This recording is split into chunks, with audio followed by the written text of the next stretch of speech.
nabigeena alayhi salaatu wasalaam ayaa maalin ku seexday xasiir salli buu ku seexday dhagaxdii baa markaa feedhaha ka qabatay Umar baa dul yimid oo lilmeeyay oo ku kacay nabigu alayhi salaatu wasalaam yaa Umar buu keenay maxaa ka oohinaya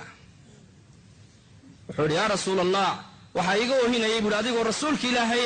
ayaa dhagaxdu feedhaha ka qabanaysa markaasuu nabigu ku yiri yaa Umar ma adiga shikisantahay aniga may kala ka ma shikisaniye waxa ay cuntamila adigoo rasuulka ilaahay oo makhluuqa ugu khayr badana inay dhagaxdu feedhaha ka qabato kisra iyo qaysarna sirridahaba ay ku seexdaan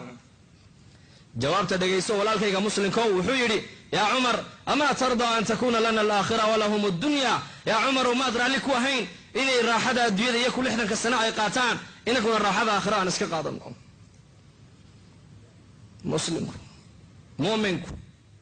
la dooni maayo sida dadka kale inuu fikiro meel baad u socotaa tadambaha kula weynaato tan ka tag lagu male tadambaha haday kula weynaato tan adduunyadu way macaanaan